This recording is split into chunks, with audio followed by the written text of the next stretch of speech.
तो दोस्तों वैसे तो इन दोनों आईपीओ में अप्लाई करने का आज दूसरा दिन था एंड कल इन दोनों आईपीओ में अप्लाई करने का आखिरी दिन यानी लास्ट दिन होगा। एंड काफ़ी लोग दोस्तों ऑलरेडी इन दोनों आईपीओ में तो अप्लाई कर चुके हैं, बट अभी भी बहुत सारे लोग ऐसे भी हैं जो अभी इन दोनों आईपीओ में अप्लाई नहीं किए हैं, कल इन दोनों आईपीओ में अप्लाई करने के बारे में सोच रहे हैं। एंड अगर आप भी दोस्तों उनमें से एक है कि अभी तक इस आईपीओ में अप्लाई नहीं किए हैं एंड कल अप्लाई करने के बारे में सोच रहे हैं, तो ये वीडियो बिल्कुल आपके लिए है, क्योंकि इस वीडियो में हम लोग अभी रिसेंट मार्केट डिमांड को देखते हुए बात करेंगे इसके फाइनल डिसीजन के बारे में कि हमें इसमें अप्लाई करनी चाहिए या फिर नहीं करनी चाहिए। इन दोनों में से हमें किस में ज़्यादा अलॉटमेंट मिल सकता है, किस में हमें ज़्यादा लिस्टिंग देखने को मिल सकता है, सब कुछ दोस्तों हम लोग इस वीडियो में एकदम से डिटेल में एनालिसिस करने वाले हैं। हालांकि साथ ही साथ इसी वीडियो में हम लोग बात कर लेंगे इन दोनों आईपीओ के अलॉटमेंट चांस के बारे में, यानी आज Technocraft and even leaf India IPO में अप्लाई करने का दोस्तों आखिरी दिन था। काफ़ी लोग इस आईपीओ में अप्लाई किए हैं, तो बात कर लेंगे कि जो लोग भी इन दोनों आईपीओ में अप्लाई किए हैं उन लोगों का इन दोनों आईपीओ में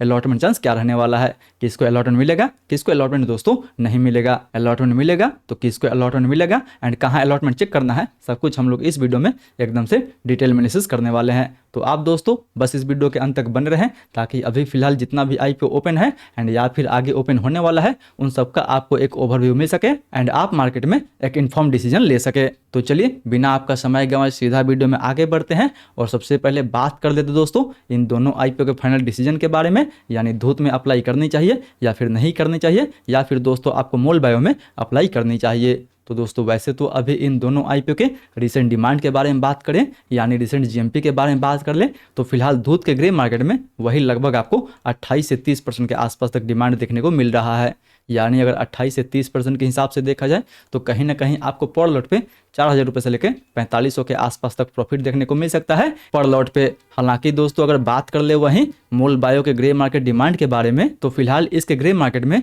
वही लगभग आपको 15 से 18% के आसपास तक डिमांड देखने को मिल रहा है। यानी अगर 15 से 18% के हिसाब से देखा जाए तो इसमें भी कहीं लगभग आपको वही 2500 रुपये से लेकर 3,000 के आसपास तक इजी प्रॉफिट देखने को मिल सकता है आपको पर लॉट पे। हालांकि दोस्तों मार्केट को देखते हुए ये जीएमपी ऊपर नीचे हो सकता है, बट दोस्तों अभी दोनों आईपीओ में काफ़ी बेटर डिमांड देखने को मिल रहा है, तो उम्मीद है कि इन दोनों आईपीओ में हमें बेटर लिस्टिंग देखने को मिल सकता है। हालांकि अगर दूसरे दिन तक इन दोनों आईपीओ के सब्सक्रिप्शन के बारे में बात करें तो दोनों आईपीओ में इवन आपको ठीक ठाक सब्सक्रिप्शन देखने को मिल जाएगा। हालांकि दोस्तों सबसे पहले हम लोग बात कर ले इन दोनों आईपीओ के साइज के बारे में, तो धूत का साइज लगभग आपको 3066 करोड़ के आसपास देखने को मिलेगा, जबकि दोस्तों मोल बायो का साइज लगभग आपको 940 करोड़ के आसपास देखने को मिलेगा। यानी जो धूत का साइज है दोस्तों वो मोल बायो से 3 गुना बड़ा है एंड इसलिए इस आईपीओ में आपका जो अलॉटमेंट चांस रहने वाला है वो दोस्तों इवन मोल बायो से ज़्यादा रहने वाला है। हालांकि अगर दूसरे दिन तक इनके सब्सक्रिप्शन के बारे में बात कर लें तो धूत को दूसरे दिन तक ही ऑलमोस्ट 3.9 टाइम्स के आसपास तक,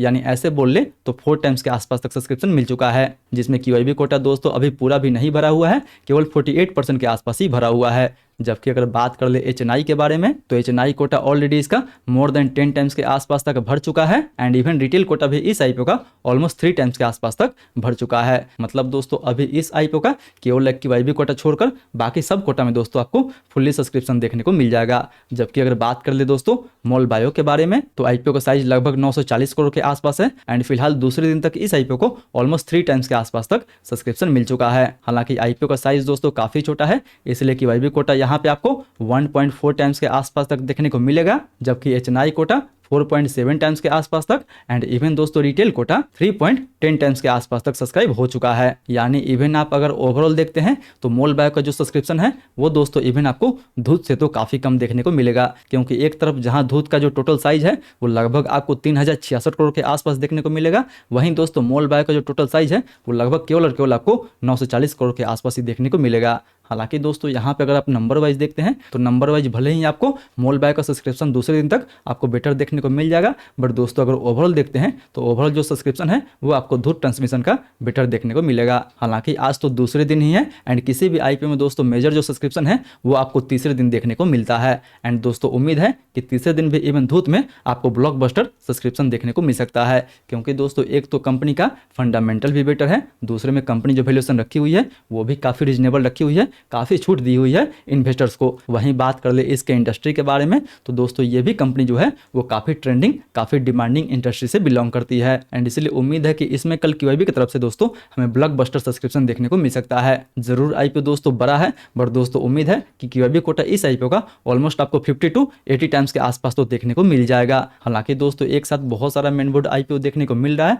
बट दोस्तों इतना तो उम्मीद ही है कि इतना अच्छा कंपनी है, इतना अच्छा वैल्यूएशन है, इतना अच्छा कंपनी का फंडामेंटल है, तो इवन 50 to 80 टाइम्स के आसपास तक तो इजी सब्सक्रिप्शन देखने को मिल सकता है। हालांकि दोस्तों इतना सारा IPO आया हुआ है, थोड़ा बहुत इधर उधर QIB का भी अमाउंट जो है वो दोस्तों बढ़ जाएगा, बट दोस्तों उम्मीद है कि इतना तो मिनिमम सब्सक्रिप्शन QIB की तरफ से देखने को मिल ही सकता है। बात कर ले मॉल बायो के बारे में तो ये भी IPO बेटर है, भले ही इसमें आपका जो अलॉटमेंट चांस रहेगा वो दोस्तों धूत से काफ़ी कम होने वाला है, क्योंकि इसका IPO साइज भी काफ़ी छोटा है एंड वैसे भी इसके ग्रे मार्केट में उतना डिमांड है नहीं, इसलिए काफ़ी लोग दोस्तों इसको छोड़कर धूत IPO पे फोकस करने वाले हैं, क्योंकि धूत IPO में इससे बेटर आपको सब्सक्रिप्शन भी देखने को मिल जाएगा, इससे बेटर आपको अलॉटमेंट चांस भी देखने को मिल जाएगा एंड इससे बेटर दोस्तों आपको लिस्टिंग गेंस भी देखने को मिल जाएगा। यानी जो धूत IPO रहने वाला है वो दोस्तों ट्रेंडिंग में रहने वाला है, यानी एक नंबर पे रहने वाला है। जिनको दोनों IPO में अप्लाई करना होगा, इवन दोस्तों दोनों IPO में अप्लाई किया जा सकता है, क्योंकि वैसे अगर आप इन दोनों के एंकर लिस्ट के बारे में भी देखते हैं तो दोनों का एंकर लिस्ट जो है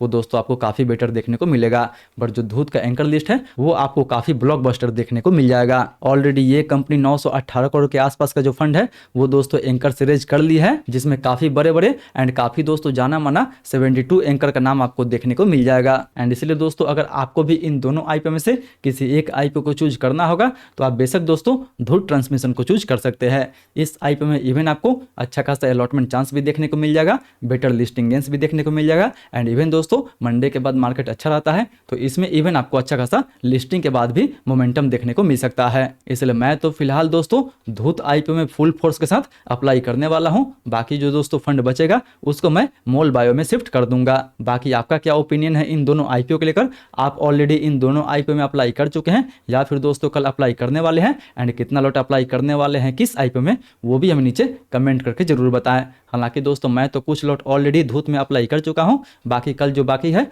वो दोस्तों मैं फुल फोर्स के साथ अप्लाई कर दूंगा। वहीं अब बात कर लेते हैं इन दोनों IPO के अपडेट के बारे में, क्योंकि इन दोनों IPO में अप्लाई करने का आज आखिरी दिन था एंड देखा जाए तो दोस्तों मिला जुला के इन दोनों IPO को ठीक ठाक सब्सक्रिप्शन देखने को मिल गया है। हालांकि अभी तक के इसके डिमांड के बारे में बात कर लें तो फिलहाल दोस्तों टेक्नोक्राफ्ट के ग्रे मार्केट में वही लगभग हमें 12 से 13% के आसपास तक डिमांड देखने को मिल रहा है, जबकि अगर बात कर ले दोस्तों लीप इंडिया के बारे में तो इसके ग्रे मार्केट में वही लगभग 7 से 8% के आसपास तक हमें डिमांड देखने को मिल रहा है। हालांकि ये डिमांड दोस्तों ऊपर नीचे हो रहा है, क्योंकि आज इस IPO में अप्लाई करने का आखिरी दिन था एंड वैसे भी देखा जाए तो मिला जुला के दोनों IPO में दोस्तों ठीक ठाक सब्सक्रिप्शन देखने को मिल गया है, क्योंकि टेक्नोक्राफ्ट का टोटल साइज लगभग 251 करोड़ के आसपास रखा गया था एंड उस हिसाब से टोटल आज इस IPO को ऑलमोस्ट 39 टाइम्स के आसपास तक सब्सक्रिप्शन मिला हुआ है, जिसका QIB कोटा ऑलमोस्ट 42 टाइम्स के आसपास तक भरा हुआ है and even HNI quota almost 65 times के आसपास तक भरा हुआ है, वो भी दोस्तों शेयर वाइज। बट अगर बात कर ले बिग HNI के बारे में तो एप्लीकेशन वाइज बिग HNI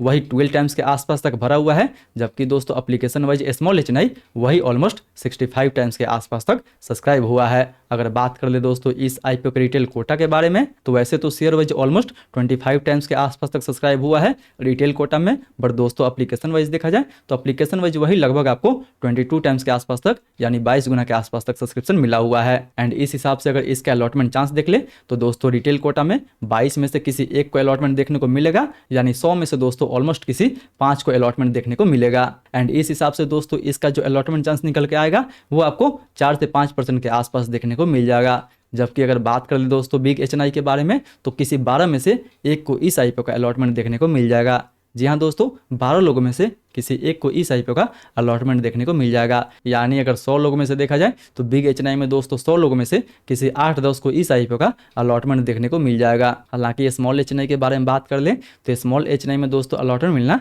काफ़ी मुश्किल है। जी हाँ, लगभग 65 लोगों में से किसी एक को इस IPO का दोस्तों अलॉटमेंट देखने को मिलेगा एंड इसीलिए जो लोग दोस्तों इस IPO में स्मॉल HNI में अप्लाई किए हैं अगर उनको अलॉटमेंट मिलता है तो दोस्तों वो तो काफ़ी लक्की होंगे, क्योंकि आप देख ही सकते हैं कि यहाँ पे स्मॉल HNI में अलॉटमेंट मिलना मिलना कितना मुश्किल है। हालांकि इसके तुलना में अगर बात कर ले दोस्तों लीप इंडिया के बारे में, तो इसका साइज लगभग आपको 24 से 80 करोड़ के आसपास देखने को मिला था। एंड फिलहाल आखिरी दिन तक इस आईपीओ को वही टोटल ऑलमोस्ट 8.8 टाइम्स के आसपास तक, यानी ऑलमोस्ट 9 टाइम्स के आसपास तक सब्सक्रिप्शन मिल चुका है, जिसका QIB कोटा ऑलमोस्ट 18 टाइम्स के आसपास तक, HNI quota almost share wise 13 times के आसपास तक। बट अगर बात कर ले दोस्तों एप्लीकेशन वाइज, तो बिग HNI वही 3 टाइम्स के आसपास तक, एंड इवन दोस्तों स्मॉल HNI वही ऑलमोस्ट 11 टाइम्स के आसपास तक सब्सक्राइब हुआ है। अगर बात कर ले रिटेल कोटा के बारे में, तो वैसे तो शेयर वाइज 1.8 टाइम्स के आसपास तक सब्सक्रिप्शन मिला हुआ है रिटेल में, जबकि अगर दोस्तों एप्लीकेशन वाइज बात करें तो वही एप्लीकेशन वाइज 1.5 टाइम्स के आसपास तक सब्सक्रिप्शन मिला हुआ है।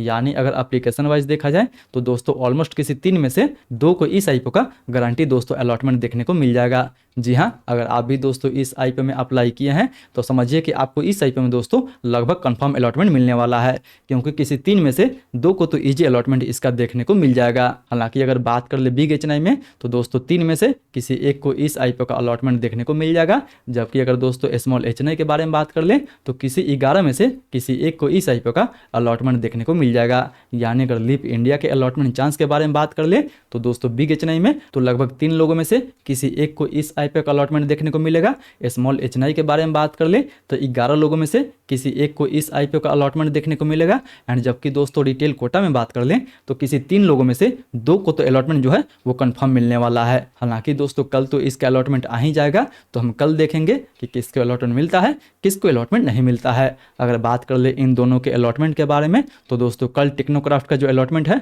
वो आपको बिग शेयर के साइट पे देखने को मिल जाएगा। एंड बात कर ले दोस्तों वहीं लीप इंडिया के बारे में, तो इसका जो अलॉटमेंट है वो आपको दोस्तों लिंकिन टाइम की साइट पे देखने को मिल जाएगा। हालांकि दोनों का अलॉटमेंट लिंक हम दोस्तों आपको नीचे डिस्क्रिप्शन में दे देंगे, आप वहां से अलॉटमेंट जो है इन दोनों का चेक कर सकते हैं। बट हाँ दोस्तों, अगर आपको मल्टीपल टाइम इन दोनों के साइट पे विजिट करके अलॉटमेंट चेक नहीं करना है, तो आप सिंपली हमारे टेलीग्राम से जुड़ सकते हैं, जहाँ पे जैसे ही इन दोनों का अलॉटमेंट आता है वहाँ पे तुरंत आपको अपडेट इन दोनों का देखने को मिल जाएगा। सो नीचे डिस्क्रिप्शन में टेलीग्राम का लिंक दिया हुआ है, वहाँ से इवन आप टेलीग्राम से जुड़ सकते हैं। बाकी बात दोस्तों अगर मैं अपना बताऊं तो मैं इन दोनों आईपीओ में से केवल आज लीप आईपीओ में दोस्तों अप्लाई किया हूं। बाकी टेक्नोक्राफ्ट को मैं तो इवन दोस्तों पूरा इग्नोर कर दिया हूं, टेक्नोक्राफ्ट में मैं कोई भी लॉट अप्लाई नहीं किया हूं, क्योंकि लीप आईपीओ में इवन अलॉटमेंट का बेटर चांस देखने को मिल रहा था। एंड इवन दोस्तों उम्मीद है कि फ्राइडे के दिन जब इसका लिस्टिंग होगा उस दिन अगर मार्केट ठीक ठाक रहता है तो मे भी इसका लिस्टिंग भी इवन आपको ठीक ठाक देखने को मिल जाएगा। एंड मे भी दोस्तों लिस्टिंग के बाद भी इसमें हमें थोड़ा बहुत अच्छा खासा मोमेंटम देखने को मिल सकता है।